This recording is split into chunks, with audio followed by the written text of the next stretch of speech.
Good evening. This is the Fremont for Everyone General Membership Meeting of December. I've turned on the recording and we should be hearing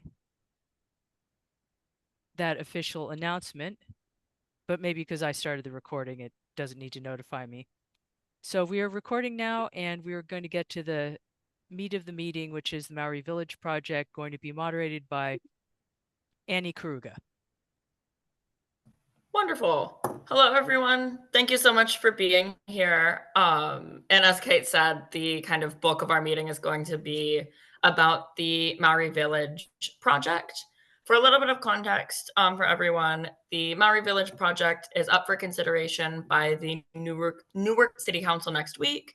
And to better inform Fremont for Everyone membership on this project, voices both in support of this project and in objection to this project will be given equal opportunity to share their perspectives during this general membership meeting tonight. And the discussion will be in the following format. We've let both the proponents and the opponents of this project know the format in advance so they can prepare. But for everyone's awareness, first we'll give up to 20 minutes for the supporters of this project to provide an opening statement. If they want to, they also can have slides, for instance. And then we'll give 20 minutes to those who, or up to 20 minutes to those who are opposed to this project. Same rules apply. They can just talk, they can split their time, they can provide slides. Then, after both sides have talked for up to 20 minutes, we'll have up to 30 minutes for question and answer from our membership, who can ask questions of both supporters and opponents of the project. Then we'll have the supporters give an up to 10-minute closing statement where they, if they so choose, can rebut or attempt to rebut any statements made by the opponents of this project. And then finally, we will have 10 minutes for up to 10 minutes rather for those who are opposing this project to give their closing statement. And so last thing before we get started, no vote will be taken tonight on this as per our bylaws. A proposal to consider supporting the Maori Village project will be presented to the general membership, wherein then a 72-hour voting period will commence where people can vote asynchronously via email if they're a member in good standing. And the results will be announced on Monday, December 8th. All right. So, any questions about the format before we get started? All right. Looks like no. So, to start, I'll give it over to the supporters of this project for up to 20 minutes. When you've hit 10 minutes, so when half your time is elapsed, I'll put that in the chat. When you have 5 minutes left, I'll put that in the chat. And then if you hit it, have 1 minute left, I will put that in the chat for both the supporters and opponents of this project. So, Annie, I just have a quick question. I think you said you wanted to start with the opponents of this project Oh, first. Is that? if I said that, I misspoke. I intended to Okay. say that the supporters of the project will begin the discussion, followed by Okay. the opponents of the project. Okay, well then I am that person. My name's Tracy Craig. I actually presented to you folks earlier this year or late last year. And I'm here to talk about the Maori Village community, which is up for a vote with the City Council next Thursday night. I swear, you guys, I'm looking at myself. My head looks like it's massive in this computer. So honestly, I do not have this. I'm trying to go away so my head looks like normal size, but I don't know what's going on. Anyway, so I have a very big head tonight, but I'm here to talk about the project.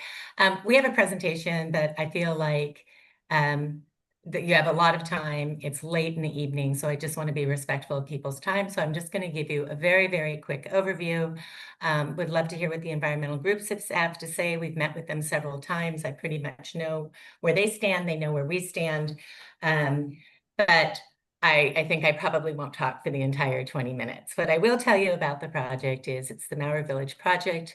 We have been working on it for 7 years with the city of Newark. So that shows you how difficult it is to get housing passed in California. It's a very, very difficult and risky thing for a developer. It is the project site itself. And John, maybe you can just pull up the presentation we have and just show the project site itself. The project is being brought forward by integral communities. And then we're also partnered with Lennar. And I don't know if people know Lennar. Lennar is the biggest home builder in California, the second biggest in Newark. Tracy, real quick, They, I don't have sharing privileges. oh, I'm sorry, Annie, could you just flip to John and I'm sorry, John and I work together and John is here running all the logistics. Yes. And if you Evening, can't get it everyone. up, it's not a big deal. Here. Actually, So I'm not the anyway. host of the meeting. Kate is. So, Kate, would you be able to give John sharing Yes, permissions? I just did. Yeah, Oh sure. yeah, I've Wonderful. got it. Thank you. Okay. Okay. In just a minute, John, you can just go to the overview, the aerial of the site itself. So the site is located right there. John, I actually want you to go, and then this is what Maori Avenue looks like right now. It's at Maori Avenue, and then this is the site itself. So it's the pick and pull property, which is an active auto wrecking and salvage yard. And then there's that little piece of pie property to the left, which is also the project site. Prior to pick and pull operating there, this was actually orchards and was used to grow fruits in the 20s, and the 30s. And John, you can just leave it there right now. So our project itself is 196 single-family homes. That is the city's vision for this area in the general plan because it is zoned for low-density housing. I'm not sure this is being recorded, and the recording will be distributed to members. So it does say up in the upper left-hand corner that this is being recorded. So I'm going to keep going and assume that it is. So again, our project is 196 single-family homes. That is what the city has zoned for this area in their general plan. That's the vision that they have for this area. So our project is in alignment with that. We started out with 196 homes, did a lot of community outreach, heard that the number one biggest thing was affordable housing. So we went back to the drawing board, took another year to go through our environmental impact report process and added 31 affordable homes in a multifamily unit. And so what multifamily means is that and John, you can go to the pictures if you would of that. What multifamily means is it means that it's going to be 2 stories. So if you look in the upper right-hand side there, that's our multifamily. Lower is what the city wanted was single-family residential.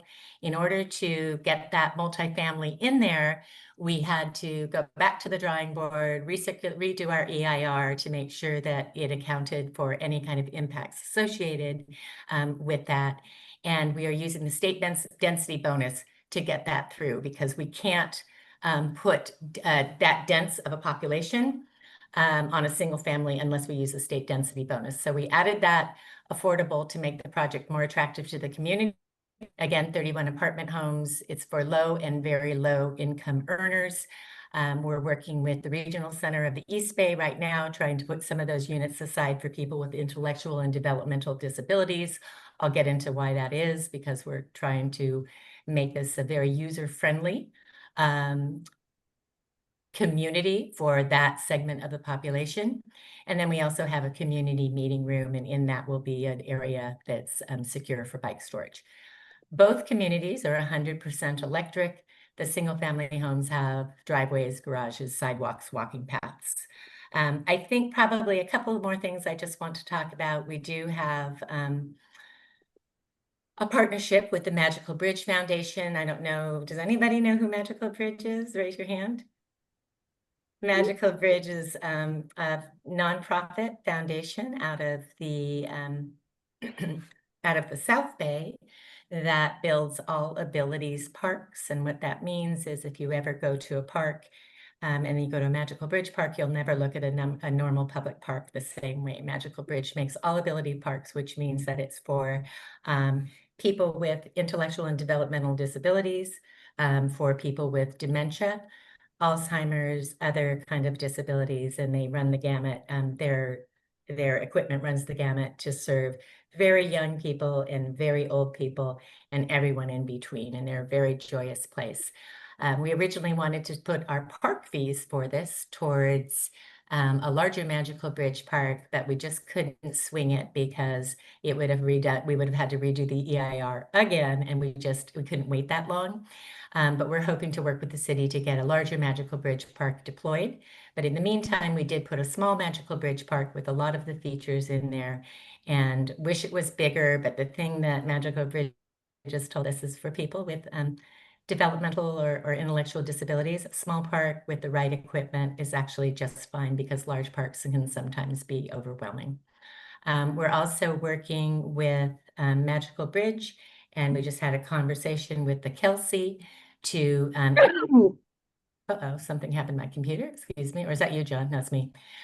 With the Kelsey, which is a group that has developed international design standards for people with intellectual and developmental disabilities. I'm just going to start saying IDD because that's easier. So for the IDD community, we have 80 units, and we're hoping to have standards that we can use. So if people have somebody, a family member, that has some type of disability, that they can actually move into that unit and that they can age in place with dignity and with grace. And so what that means is some of these design standards will be incorporating in there. People can choose to have those implemented when they buy the home. And then they can, the person that's living there can age in place. They'll have their own entrance. They'll have their own house number, because that's important to get regional services. And we're also going to be integrating that into the affordable units as well. As I said, we're also talking with the Regional Center for the East Bay to set aside some of those affordable units for people with intellectual and developmental disabilities. I know that there's some project opposition that people can, that it will be hard for people to get to people with disabilities to get over the railroad tracks or get somewhere, but we're trying to find a housing developer right now, but we're in discussions with Eden Housing, and they do not think that's a problem. And in fact, they like the siting of the unit, which is closest to the railroad tracks and then also to the bus line. Okay, so that's our development. John, if you can just page through, let me see if I've missed anything super important. No, skip. That's our site plan. Looks very large. Oops, go back, please, John. That's our site plan, and you can see in the lower hand corner is the affordable housing. I know that there's a lot of wishes that affordable housing could be integrated, but unfortunately with single family housing, state density bonus, just not possible to do with this development. And so I always say, don't let the perfect get in the way of the good. It's still housing, and it's housing that will be built at the exact same time that these homes would be built.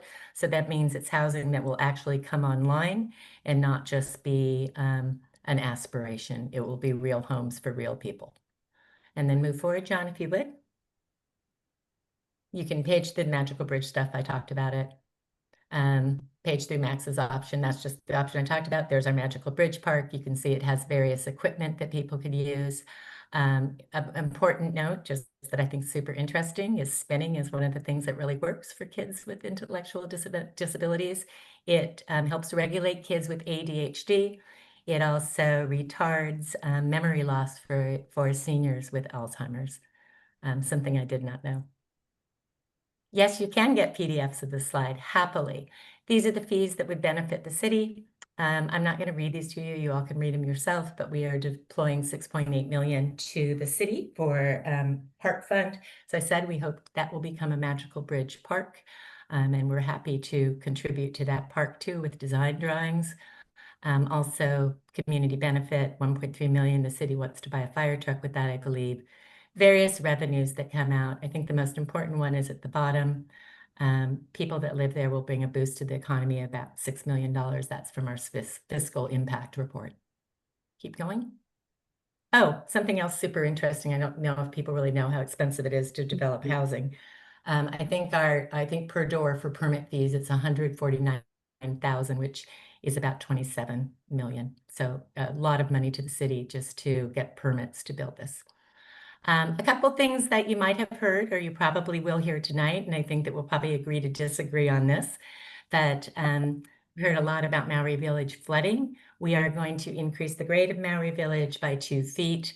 According to the city's own sea level adaptation study, which just came out in 2025, the site is not at any risk scenarios.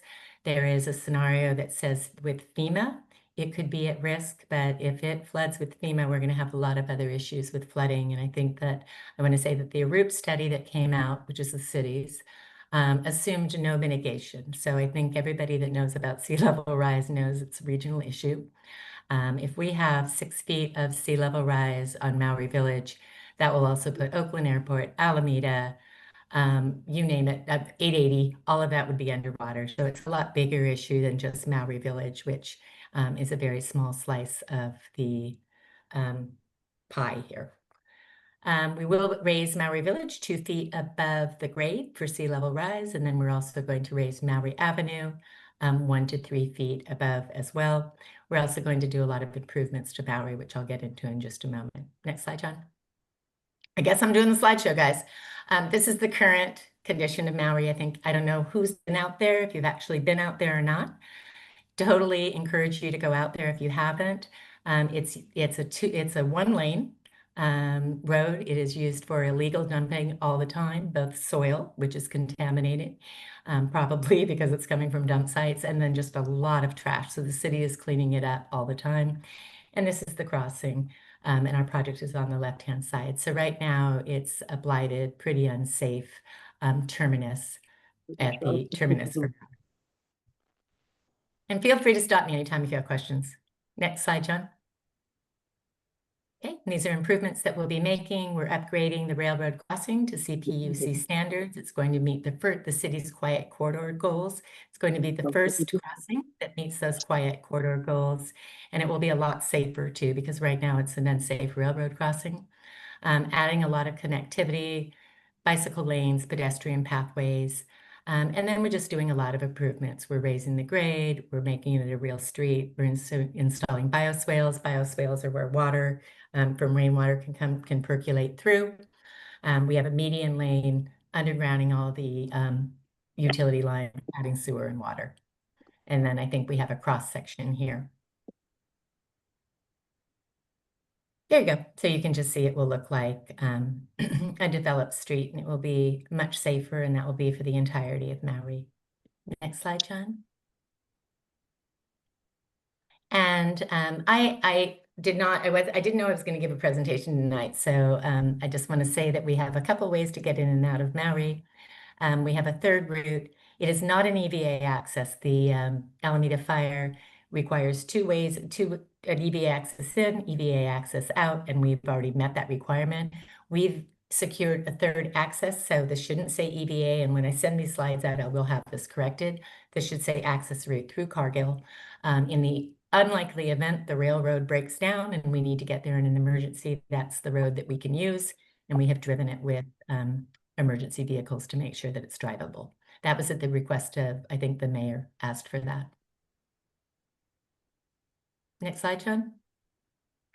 And I don't think I need to go through this. There's just been some misinformation out there. So one is that Maui is a wetland. It is not a wetland, it's a polluted site. You're muted, Tracy. Something might have happened. I said I was muted, but I unmuted, I believe. So can you hear me? Yes, thank you. Carry on, sorry. Okay, no problem at all. So Maui isn't a wetland, it's a polluted auto wrecking yard, and we have the jurisdiction from the Army Corps of Engineers. Also, there's some controversy around sea level rise. I would say our position is that we are not subject to sea level rise, and that's a position that's shared by the city's own study.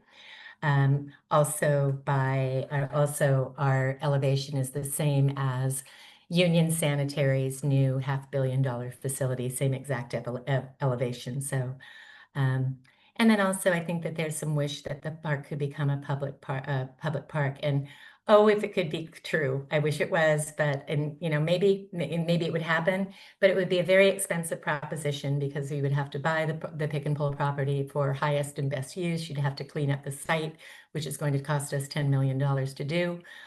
So lots of money would have to be invested. And then next slide, John, I think we're almost done. I am going to skip these. I don't think I think we can do that. Done a lot of community outreach, changed our plans because of that with affordable, upping the grade, other things. And then I think that's it. We used to have a video at the, no, close it, John, we're fine. Used to have a video. I don't think any reason to play the video tonight. I mean, I guess I just want to say this really boils down to this is the city's vision and we are fulfilling it with this project. I get that this might not be the most ideal site in some people's mind, but I also understand we're in a severe housing crisis. I work with a lot of developers. It is really hard to get housing done. And this area is zoned for for low density residential. And on the other side of it, there's a project that's already been entitled. I think the environmental group sued twice to get that reversed and it did not work out in their favor both times. So I think probably this area will likely be developed. We'd love to do it and do it right with the community benefits and benefit not just people that are buying the houses, but of people that need houses that are affordable. And also a very large section of the community that's overlooked, and that's the IDD community. And finally, I just want to say I am always available if you have any kind of questions, you think afterwards, you wish you'd ask something. I'll put my number in the chat and anybody can always call me. Thanks. Did I do it in 20 minutes? You did. You did it in about 17 minutes. Thank you so much, Tracy Wow, and I talked Jonathan, longer than and I thought. Thank you. the supporters of this project. Now we're going to give the opponents of this project up to 20 minutes to speak.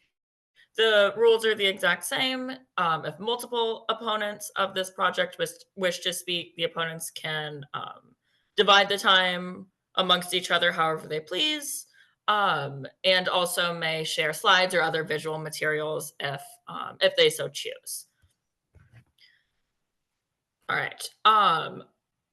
Just to time-wise be fair, are there any opponents of this project who want to share slides so we can technologically make it so you can share slides when it's when you speak?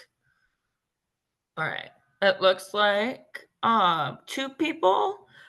Kate, would you be able to give them the ability to screen share? Yes, I believe I've already enabled screen sharing, so if they just do that, they should be fine. I don't know if Carolyn Harris is still on and if she wants to speak for a few minutes, but I know she's very short on time before her board meeting for the Tri-City Ecology Center.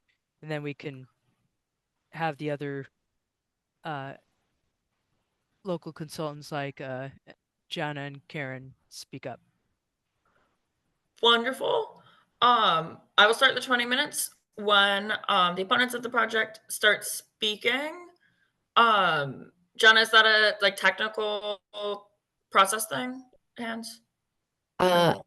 No, I'm sorry, my hand's down. If Caroline would like to speak before she's got to skedaddle to her meeting, she should go first. Otherwise, Victorina will lead us off. All right. It does not look like Caroline is here. Okay. So then Unfortunately. Victorina will lead us off. She has slides to load. right. I do as well after. All right. Wonderful. Again, I will start the timer when Victorina starts talking substantively about the project. Awesome. All right. Thank you. It looks like I do have the screen or the screen sharing. So I'm going to put that up now. Let me know if you see it. Awesome. Perfect. And everyone hears me okay? Yes. Awesome. All right. Yeah, thank you for having us here. I know this forum kind of came together quickly, and I think just like Tracy, this definitely will reflect in my presentation, so we'll be together in that. But yeah, so let's just go into it. So we are obviously opposing Maori Village. They do propose elevating the homes by 2 feet and the roads, but we don't believe that this is a sufficient solution. It means that the homes themselves might stay dry, but the access roads, the emergency service, the water system, sewer lines, power infrastructure, that would all still remain exposed to flood risk. And that will be very expensive for the city of Newark to deal with in the future. So it's just kind of this really not investing in resilience, but this kind of expensive approach to denial of future climate scenarios. Let me go next. All right. And actually, I think Tracy, you brought this up. But yeah, we understand that this site itself is not wetlands. We are not saying that the site is wetlands. We are saying that marshes and wetlands are proven cost-effective tools in protecting communities from sea level rise. It is built near, or it's proposed to be built near land that currently serves as a natural buffer. It's the last remnants of undeveloped bayland. It can help absorb storm surges, store carbon, support biodiversity. This is not necessarily just about wetlands and plants and animals, but it's about natural infrastructure. So the Union Sanitary District, they are involved in sea level rise planning through the East Bay Dischargers Authority, which we work closely with. And they are a part of the Hayward Shoreline Resilience Collaborative. That's a mouthful. And they are actively exploring solutions that are nature-based, such as horizontal levees, to build resilience and to restore natural spaces. So yeah, it is a very similar site, and they're looking at nature-based solutions to protect it. So I think that's worth bringing up. And then Greenbelt Alliance, I should have done an intro, but we always try to see everything through a lens of environmental justice and equity. The Newark Sea Level Rise study, in addition to all the maps and projections and all these things, they do say something that we all know is true, and that is that low-income residents, renters, people of color are going to be disproportionately impacted. So because the city's already kind of falling behind, so why are we, instead of investing in resilience, considering these kind of car-centric, flood-prone, on the other side of town developments that, although they do have affordable housing, will serve primarily a wealthier demographic? Funding, yes. Also, I think it was also mentioned sea level rise is obviously going to impact the whole Bay Area, and funding is going to be very competitive, and it's going to be very limited. And projects that are shovel ready, which we hear all the time, that have community support, that are multi-benefits, those are the ones that are being prioritized. Examples of that, One Shoreline, Hayward's First Mile Levee, which we're working on as well. So the way I look at it is, if you're a funder and you have limited resources and you're looking where to invest, are you going to invest in a city that's actively increasing its liabilities, or are you going to invest in one that has already extensively proven that they're committed to being proactive? We support all kinds of housing, but we are especially fond of infill development, which this is not. Infill development, of course, has to be transit oriented, be near jobs, need services. This screenshot, I just took it off Google Maps earlier, but this is the site, and this purple line is the railroad, and here's like the rest of Newark. So it's not infill. It wouldn't qualify as infill under AB 130. It is like quite literally separated from the rest of the city. There was an op-ed published that called this kind of like a model for the future, but I definitely disagree with that. The building of this project would require rezoning, so that is not something that we generally want to advocate for. It borders those tidal wetlands, and it destroys that buffer that we could have, but it also puts people in harm's way. And just to be perfectly clear, we're not saying no to housing. We're just saying, like, let's put it somewhere where we don't need to invest millions and millions and millions of dollars to keep it safe. There is affordable housing as a component of the project. It's about 30 units, but again, this is not equity. This would be, in my opinion, perpetuating environmental injustice, and it is placing people, vulnerable people, people with disabilities, people, low-income people, in a place that is hazardous, that we know is hazardous, and that we believe will likely flood. The Newark sea level rise study did find, and I got these from the study directly, I have page numbers, that the site will be, we'll see water under quasi-permanent flood conditions, which is defined as high tide, every single day in large portions of the site.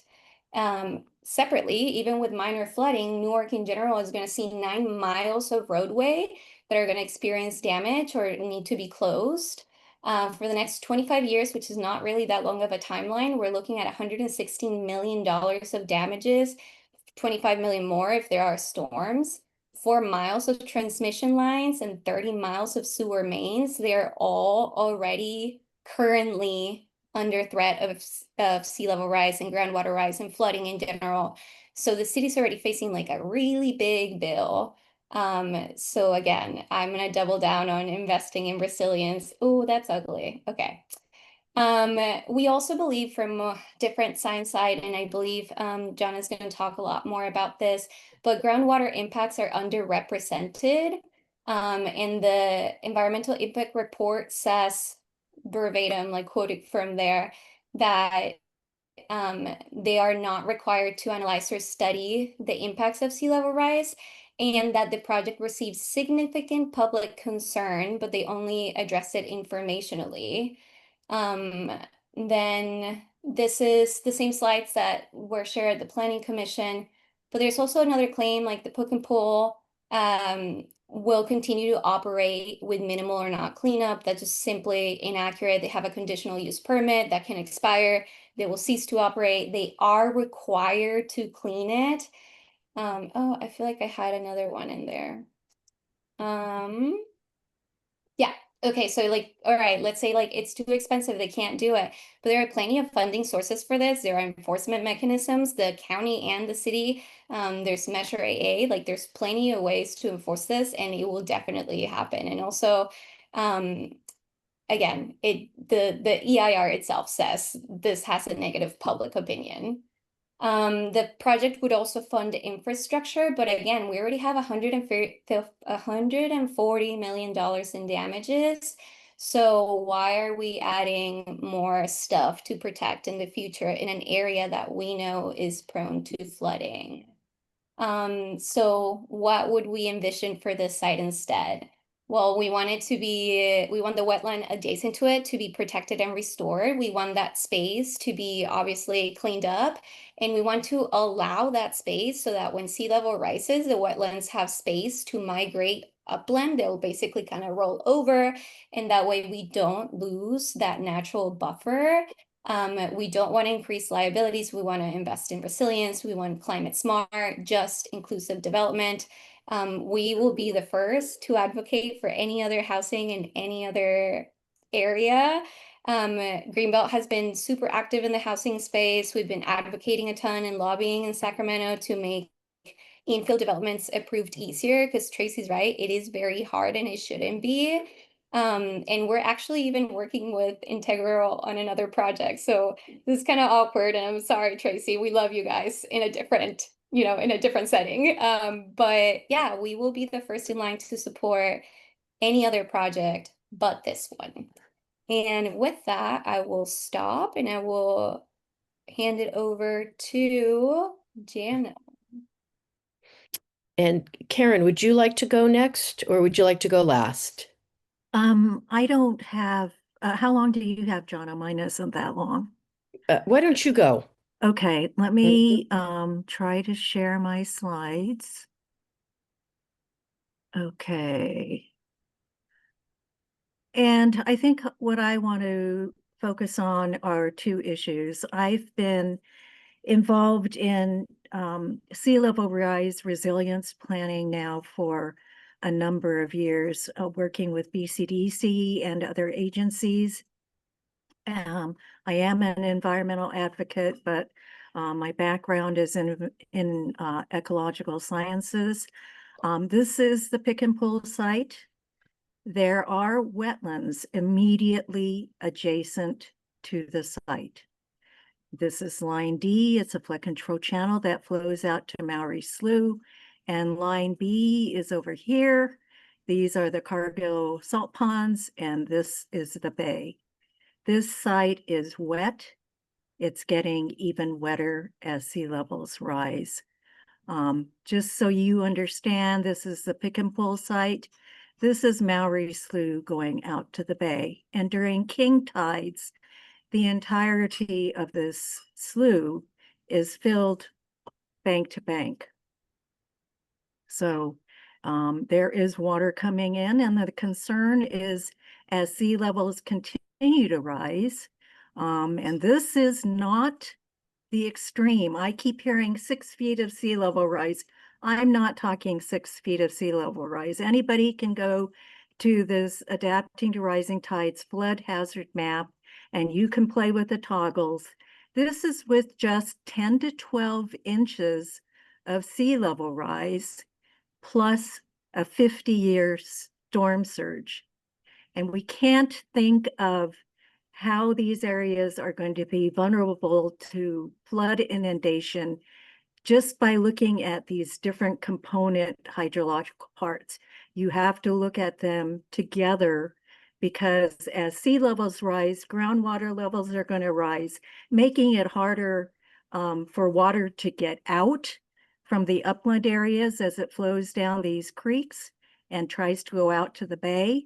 It's going to be harder for rainwater to drain off the site, and it's going to be harder because it's going to be harder for rainwater to go down into the soil, because as groundwater rises, it's going to be perched at the surface level for this site.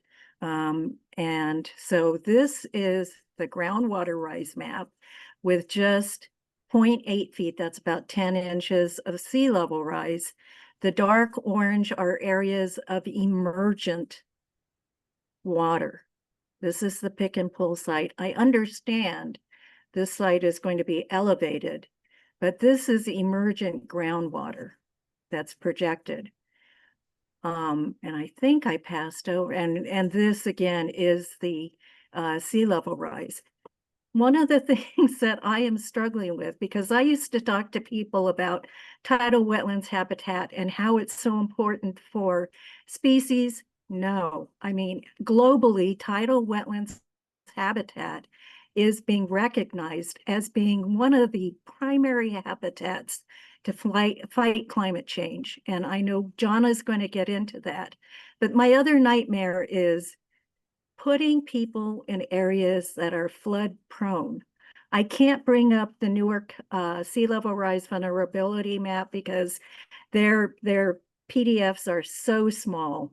It would be completely blurry, but even their maps show that this area at 2050 is going to be vulnerable to flood inundation. I've lived in Fremont for 40 years. I'm fortunate that I've lived in my home for 40 years. People who spend money should be able to expect to pass their homes on, if they desire, to their children. They should be able to expect to grow old in their homes. This is just with 12 inches of sea level rise. We're talking maybe 6 feet in the extreme by the end of century. And I was in a BCDC meeting today where a commissioner said he thinks that it's going to happen much more quickly than 2100, where we're going to start seeing these extreme levels of sea level rise. So again, we're talking about $110 billion regionally to protect what exists currently in terms of things like important infrastructure, the railroad tracks, our communities, hospitals, bridges, freeways. And why? And there's a 95 to 105 billion estimated shortfall right now to do all the protection we need around the bay. I think Victorina pointed out over 100 million in Newark alone. Why are we putting additional financial burden on current and future residents? That takes away from other important programs, housing for affordable housing, homeless shelters, all of these other societal benefits that we need to be spreading around the community. We can't be spending on protecting projects that we know are in areas that are vulnerable. So I think that's my takeaway. That's my nightmare, is how we're going to protect all of our communities. It's not a regional issue. At the community level, we need to start taking responsibility by planning appropriately for areas that we know have future flood risk. And Jonna, it's back to you. I'll stop. Well, let me see if I can stop sharing. Good. I'm going to save my slides for our closing statement because I think we have 10 minutes there. And what I'd like to simply say is we are happy to take your questions.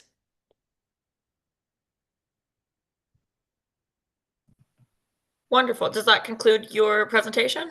Yes, I'll reserve my slides for our closing. Got it. Wonderful. So now this next part is going to be up to 30 minutes for members of Fremont for Everyone to ask questions to either the proponents, opponents, or both of the project. So what I'll ask folks to do is raise your hand, and at the beginning of your question, identify whether it is for the proponents, for the opponents, or a question that you want both to answer. Yeah, we will see how many questions there are and see if we need to limit time. All right, it looks like Gada, you have the first question. Go ahead. Yes, I want to. Sorry, I didn't catch the organization name of the uh opposing party, but that's question for them is are they familiar with the housing community that was built right immediately in Fremont that's south of the Dumbarton Bridge, and that's right against the water as well. So is that community also in the same danger of seawater rising? Yes, I could answer that question for you. Hi, my name's Jonna Sokale, and I am one of many groups opposing the Maori Village project, but I'm also a Newark resident. And I believe the development that you're referring to is in Newark. It was considered Area 2. It's out past Willow. It's out past the railroad tracks. It's several thousand homes built right up to the wetlands. My home is located inland of that, maybe half a mile. And the recent sea level rise study done by a consulting firm for the city of Newark. That development is on Newark Slough. The Maori Village project is is on Maori Slough. That demonstrates that even my home, which was built in the 1960s, is at risk of sea level rise. And all of the Area 2, even at the current elevation, is shown to be flooding. So we have a huge risk. And what's so important about Maori Village area is there are about 500 acres out there. And Stanford University has done studies on that area and shown that if we fill it by raising the building pads in order to put housing at a higher elevation, that we could displace water, just like putting ice in a glass of water. If we put building out there, we might cause impacts that ripple all the way throughout the bay because the water is going to move where it can. So it's crazy to think that we should be filling more of our bayfront where we should be instead thinking of resilience and where we draw a line. And that is why so many groups are opposing Maori Village, because we see it as a place to restore and provide resilience. And it's quite scary for those of us who live in Newark, what these flooding studies show. All right. Thank you. Yeah. Do other members have questions? All right. Also, if you can't raise your hand, feel free to put it in the chat and I'll read it out. We have a question from Brian that says, question for both. I'll let the proponents go first and then the opponents on this one. Brian asks, will the 1 to 3 foot SLR adaptation for the Maori Village project not be sufficient to address sea level rise? Whoever from the proponents wants to answer that question may go ahead. I think it's me and me and me tonight. So I would say, Brian, facts can be sliced, diced, and minced any way you want, right? We are relying on science. We're relying on our environmental impact report that was done by technical professionals. And most importantly, we're relying on the city. They have weighed the risks of this. They have a sea level rise study that they performed. I'm no expert in sea level rise. I am only going by the facts that we have. And yes, we think it's sufficient. I also want to say that there is all the sea level rise that we're talking about right now assumes no mitigation. And if I think that that's folly, I think that we need to look at it on a regional level, right? Because it's a regional issue. And so we feel very strongly that what we're doing, raising the grade, raising Maori, is sufficient. And the city also feels that's sufficient with their study. And I would finally say that the planning commissioners who voted on this, all of whom live in the city as well, agreed with that assessment as well. And finally, we're fulfilling the city's vision for this area. So not sure, but do with that as you may. I know that the environmental groups feel very, very differently. We also have many supporters that feel that support this project and disagree with that. So I think it's where you want to land on the facts. All right. Thank you for that. And then same question to the opponents of the project. Do you want me to read it out again? Sure. Sure. The question, as written by Brian, is, will the 1 to 3 foot SLR adaptation for the Maori Village project not be sufficient to address sea level rise?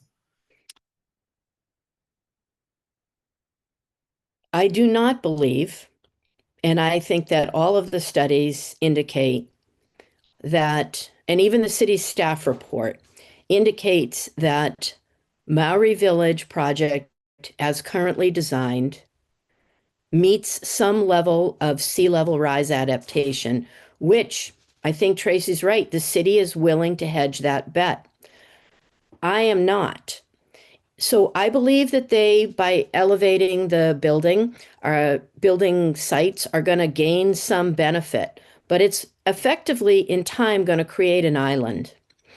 Every news article you see shows that climate change impacts are increasing, ice melting in the polar caps, increasing the thermal expansion of the seawater, increasing the ferocity of the storms. And you're placing a development literally surrounded by water. Ohlone Creek flows down its southern side. Line B flows down its northern side.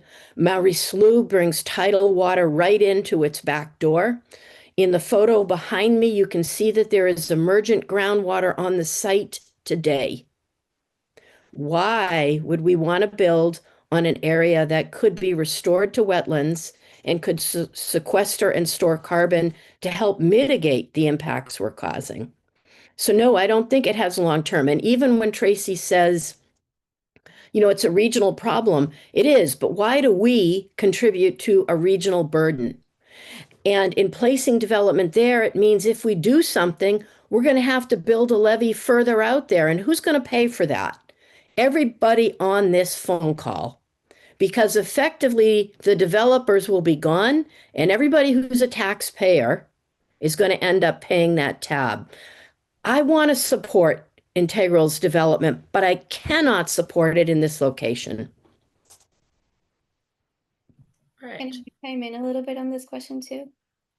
Sure. Yeah, I'll keep it short so that we can get to other questions.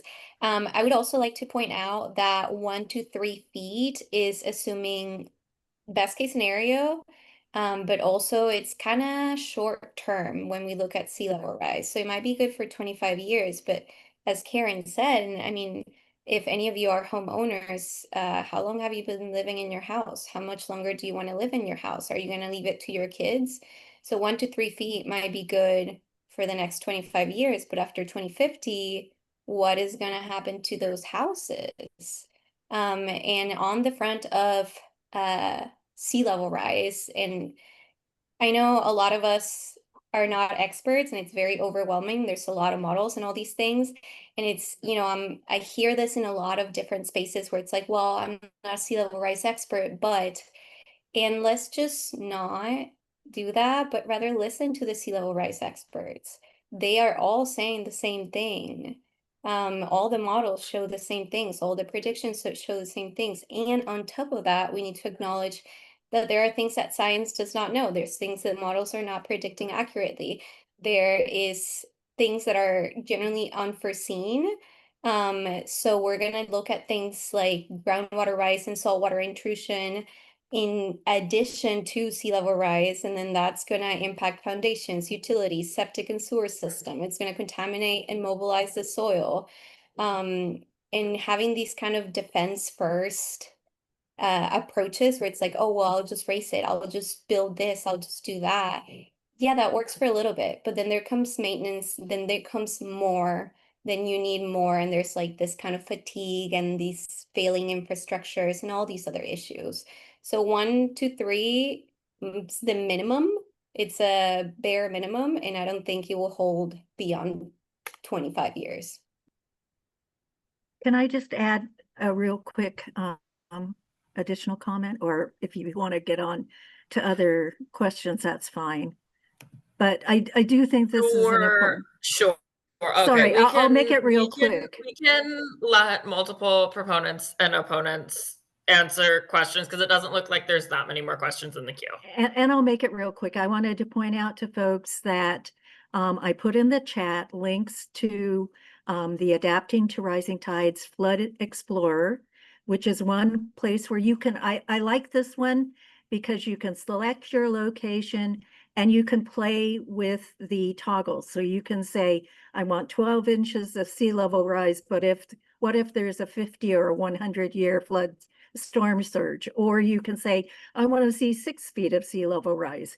One thing I want to make very clear is, again, when we're talking about sea level rise and we're talking about flood threats to our community, it is not just how much the seas are going to rise. It is how much is the groundwater going to rise? How much is the storm surge going to contribute to that flood risk? And so one of the things I really like about the Adapting to Rising Tides link is that you are looking at total water levels as best as they can anticipate they may occur. So you are not just looking at sea level rise independently, but you are also looking at the addition of storm surge. And then the other one is our Coast, Our Future, Point Blue. And these are done by NOAA, National Oceanic Atmospheric Agency. And the Our Coast, Our Future was with input from U.S. Geological Survey. And that one is nice because they have the ability for you to look at groundwater rise and where you can expect to see the impacts of groundwater rise.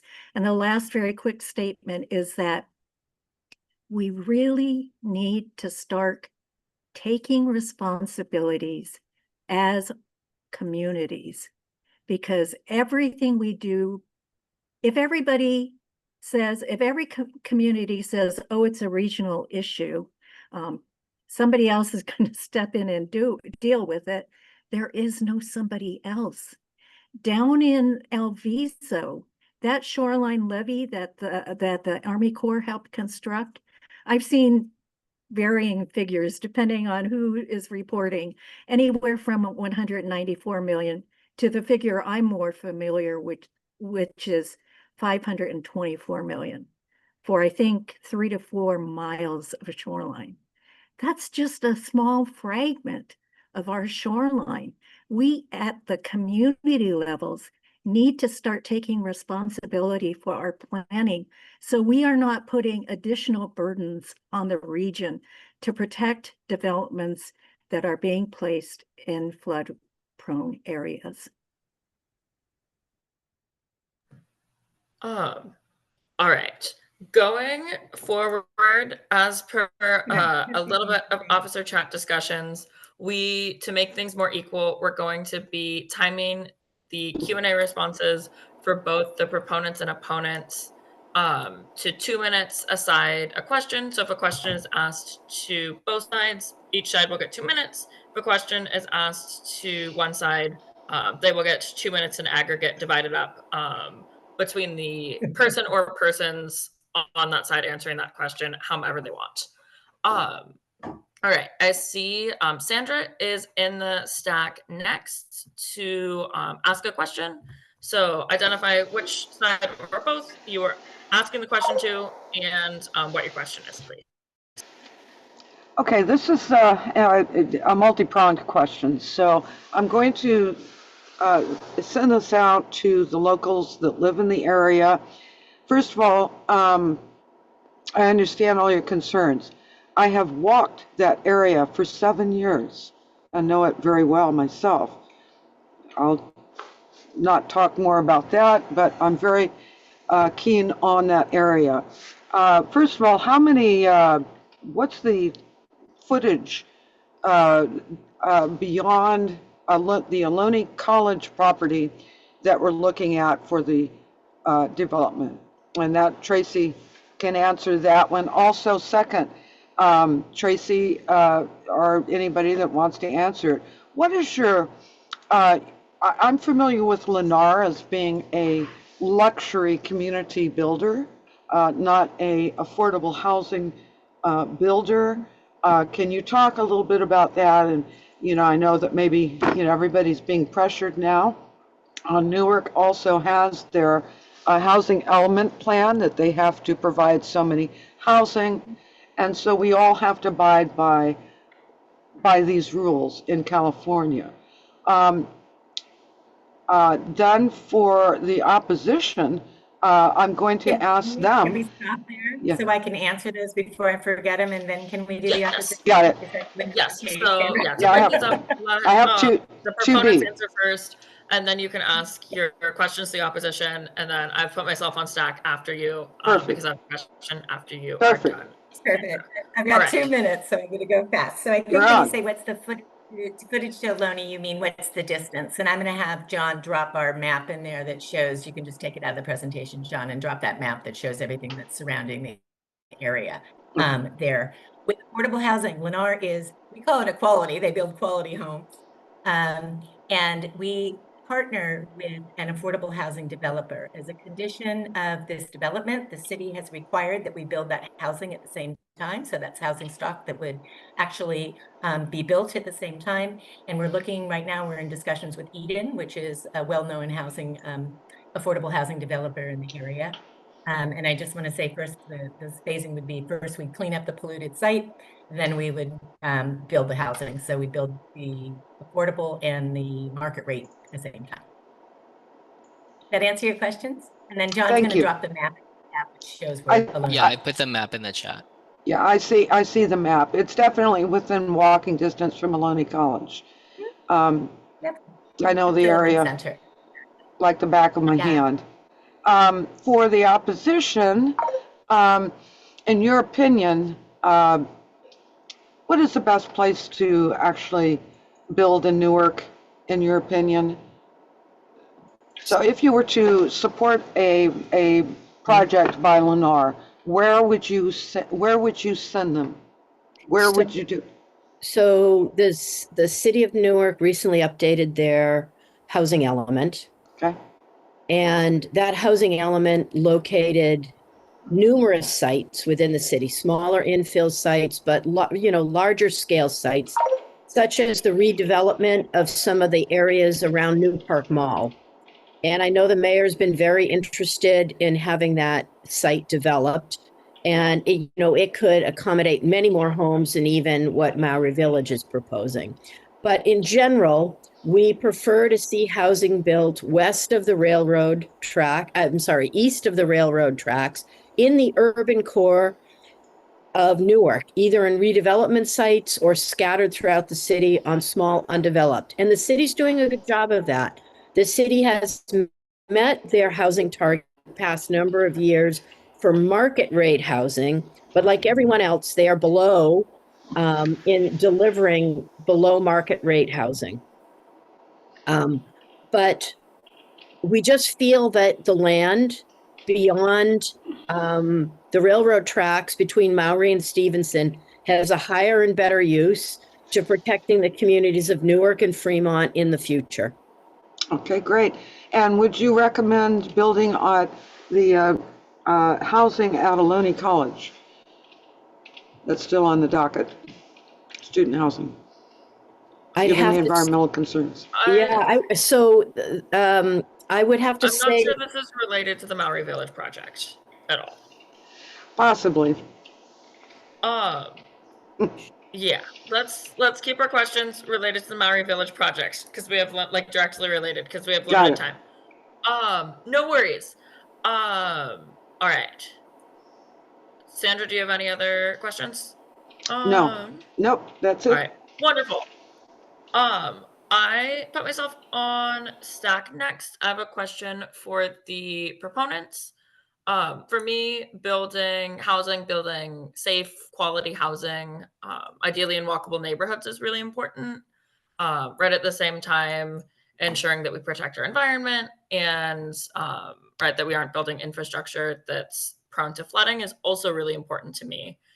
And so, right, the proponents, right, you stated that you don't think that flooding is going to be a major concern at this site. Well, the opponents have provided, I believe, an environmental impact report, some sort of like city documentation that indicates that this site by 2050 may be prone to flooding. And so I'd love to hear your response to that, why you think that is inaccurate, or why you would disregard that and prioritize other documentation. Does that make Okay, sense? so Annie, that question's for me, right? Yes. Yeah. Okay, yes, it does make sense. So I'd say a couple things. As a developer, our number one thing that we want to do is provide communities for people, right? We want our houses to be safe too. And if they're not, people are going to sue us. So we have skin in the game more than probably anybody else here right now. And we want to clean up a polluted site to protect the environment. We want to provide safe housing. And no, we do not think this area was going to flood. If we did, we wouldn't be developing here. What we're relying on is the city's experts, their study, our environmental impact report that we prepared, and best science. I don't know what's going to happen in 2050. I don't think anybody knows. I don't know if there's going to be regional mitigations. I don't know if there's going to be 4 feet of water that floods 880 in the airport and Little Maori Village. I don't know, but what I do know is we need housing now, and we can build affordable housing for people and have people homed in a couple years. We can build houses for people that live in the area instead of commuting from Tracy. And to me, that's an environmental win. All right. Thank you for that answer. Victoriana, I see your hand up. For what reason is your hand up? No, just kidding. I wanted to see if I could also answer your question. I know it wasn't for us, but I was wondering. Sure. Okay. I can make that question for both. All right. both Thank sides. you. Oh, yeah. I mean, on the uncertainty of like what will happen in 2050, I would argue we do know. That's what the models show, and it's multiple models. We do know. And if Oakland Airport and like all these other sites flood, why Maori Village too? I feel like that makes our argument, right? Like, I don't want to add more people to the line of people that are going to be flooding when Oakland Airport floods too, right? Like, I want to put them in a safe place where I know they will be safe in 2050 and in 2100 and like whatever comes that way. And in the point of like, of course, we want to reduce commutes. Actually, that is like a huge thing that we work on. That site, I think the developers environmental impact report, show that the vehicle miles traveled are almost 50% more than average because people are not near anything if they go there. And then on the point of like, of course, we want to build like, I do sincerely 100% believe that Integral Communities wants to build safe homes and all these good things. I do have a concern about the accountability of it because it was, and Tracy, maybe I'm wrong, you can correct me for sure, but it was my understanding that it would be developed under like a new LLC, Maori Village LLC, and that will likely be dissolved afterwards. So who would be held accountable if people are in danger?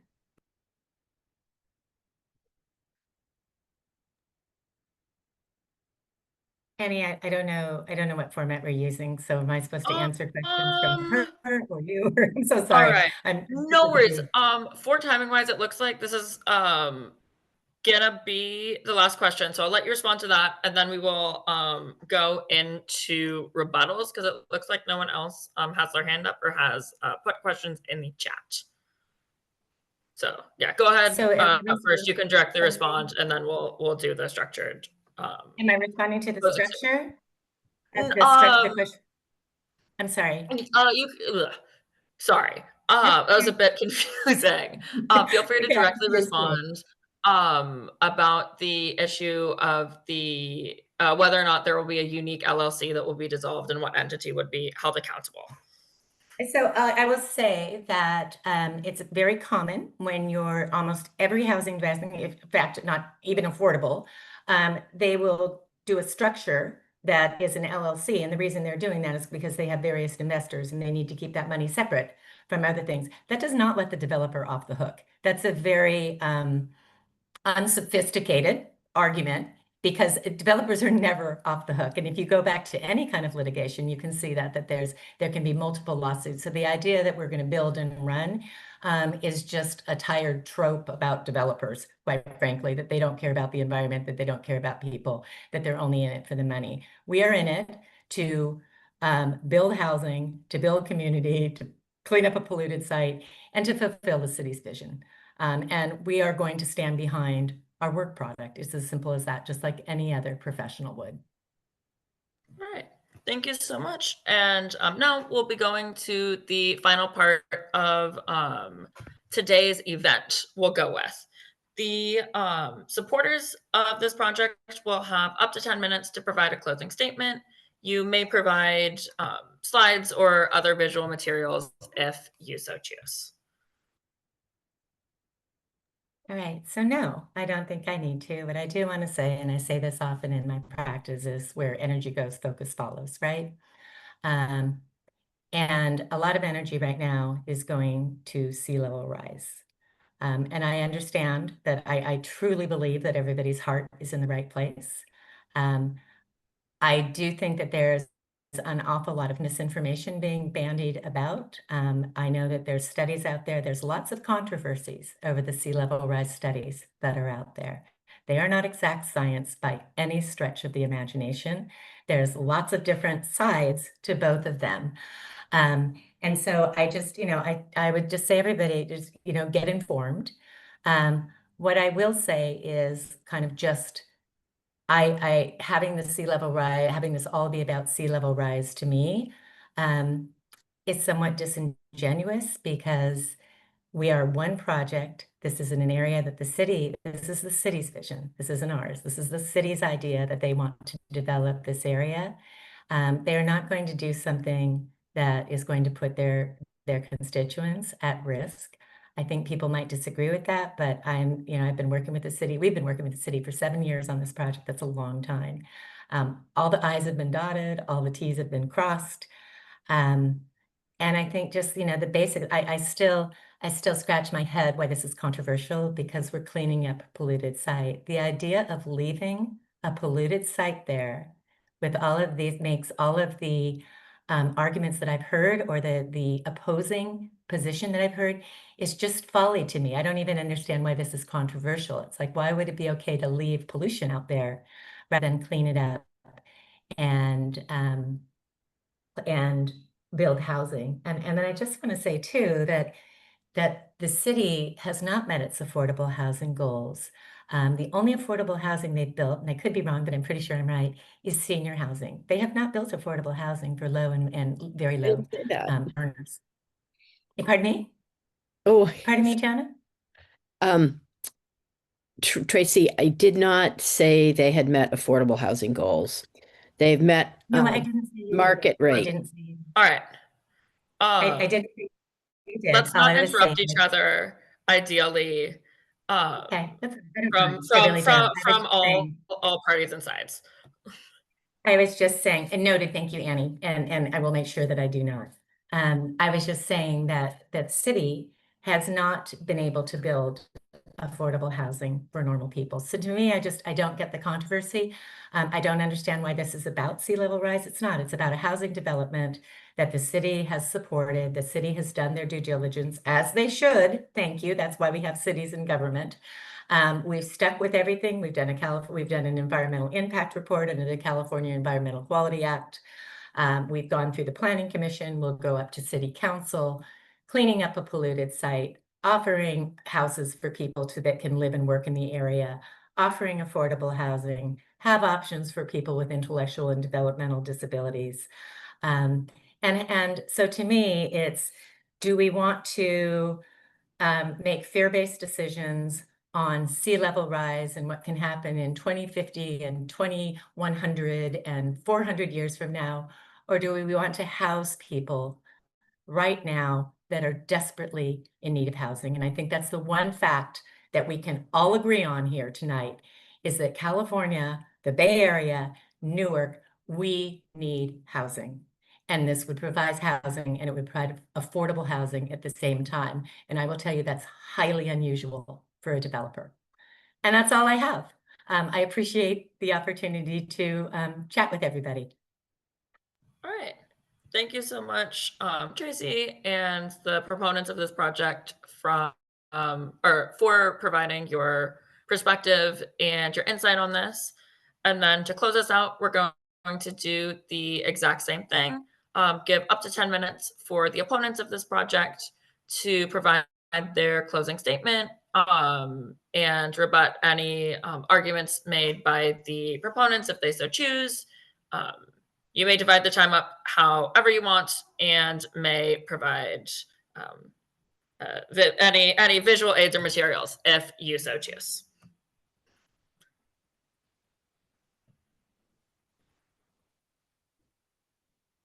I will kick us off and I will share my screen if that's going to work. There we go. Let's see if I can share.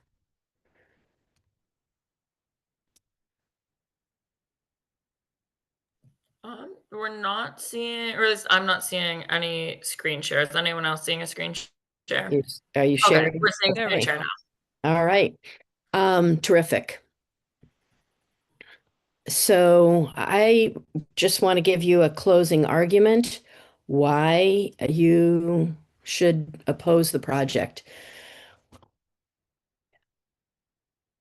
As you can see, even today, the land that the Maori Village project is proposed on is saturated soils, creeks, Maori Slough, the salt ponds in the bay surround it. It's as vulnerable as you can potentially get. But we have a different vision, and Newark Baylands are critical to us for two perspectives. Number one, for combating climate change. We know that climate change is driven by the burning of fossil fuels, but restoring wetlands captures and stores atmospheric carbon more so than forest. It's one of the highest capture rates that are naturally occurring. And we've already lost about 90% of our tidal wetlands. This whole area, all 500 acres, could be doing that and helping Newark meet their climate adaptation plan. But in addition to that, we're adapting to the impacts of climate change by preserving a floodplain that creates a flood buffer between the bay and the existing homes and businesses in Newark. We're simply foolish to use the land for more housing. Here's just a quick map. It shows you what the tidal wetlands used to be like at the time of the gold rush on the left and what remains today. So as humans, we're coughing up greenhouse gases, and at the same time, we've tied nature's hands to try and absorb and capture those greenhouse gases by having damaged, diked, filled our wetlands. We really should be going in the opposite direction if we have any hope of turning the clock back on the tipping point. We have mentioned a number of public safety issues. We have also mentioned, there's a grade crossing. It's really the only way in and out of that development. So if there's an earthquake, if there's an event where someone needs paramedics and there's a train at those tracks, it's the only way to get in and out. They've developed these other routes. I'll show you some photos of those routes. It's not smart development. Victorina mentioned that the CEQA thing that's above significant impact is vehicle miles traveled. And it will, of course, have adverse impacts to biological resources. They're literally building on the edge of existing wetlands. It'll have impacts on the local wildlife, and it'll close the door on the opportunity to restore these lands. Public safety concerns. Take a look. There's the railroad tracks. This road you see here, that is supposed to be an evacuation route for fire, police, medical. It's built on top of a levee. If you were to go off of it, you're in the cross-stilizer ponds or you're down in Line B. It's just not a smart place. Karen showed you these. That was just with 1 feet of sea level rise and a 20-foot storm. Now, mind you, they're going to elevate the site, but you'll still have water all around it. Liquefaction, we talked about groundwater. And here was a map that was done in 2009 that showed you the habitats. The red habitats that you see right on their back door are wetlands. Those wetlands have actually expanded since 2009. We would lose potential parkland. This area in 2015 was zoned as parks. If it's redone, the zoning would change and we'd lose that potential opportunity. The scientists have said, and mind you, there are 55 scientists from around the Bay Area that have said this is the wrong place to develop. This is a place to conserve. And we should act on a principle of conservation because we don't fully know what's ahead. But we do know every time we open the paper, there's another storm, there's another flood, there's another severe hurricane, there's another home falling off the cliff in Pacifica. We know climate change is affecting us.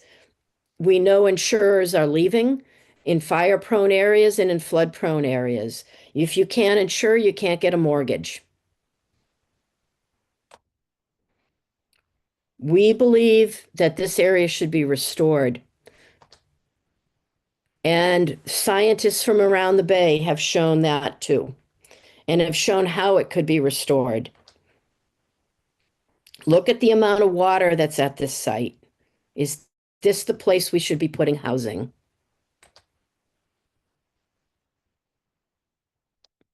We request that Fremont for Everyone oppose the Maori Village project.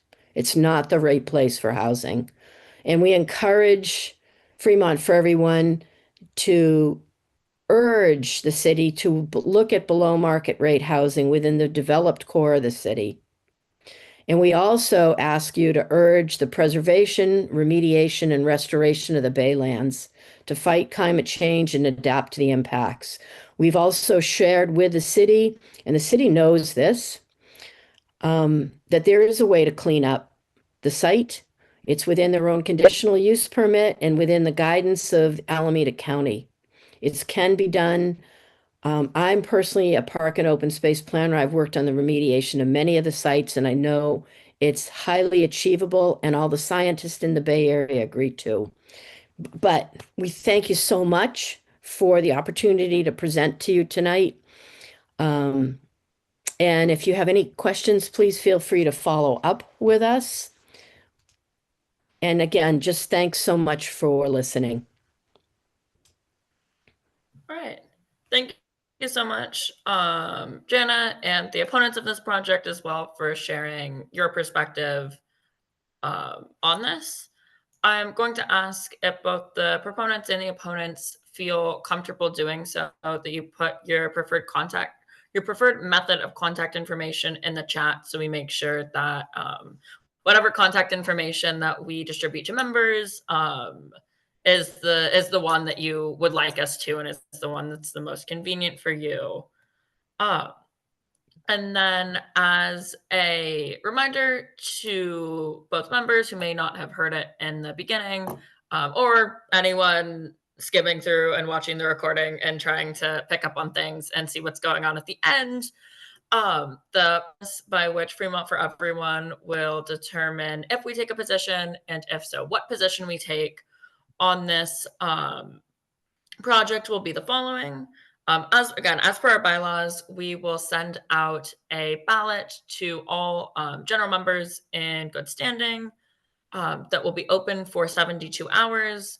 On that ballot, members will be able to indicate, first we'll be able to choose whether or not they want Fremont for Everyone to take a position, i.e., if they vote or don't vote, and if so, if they want us to take what position they want us to take. We expect that the results of this vote, because as per our bylaws, they need to be open for 72 hours, will be announced on Monday, December 8th, which will be before the Newark City Council meeting.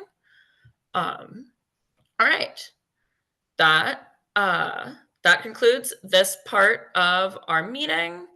We are a little bit over time.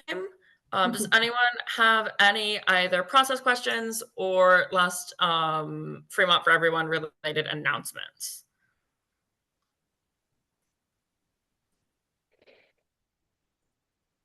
All right. I don't see any hands or anyone putting this in the chat. Kate, can we make sure to save the chat so we can extract the contact info? I believe Brian is on top of it, already putting it right into Wonderful. our notes. So if we feel like we're ready, I can stop the recording. All right. Wonderful.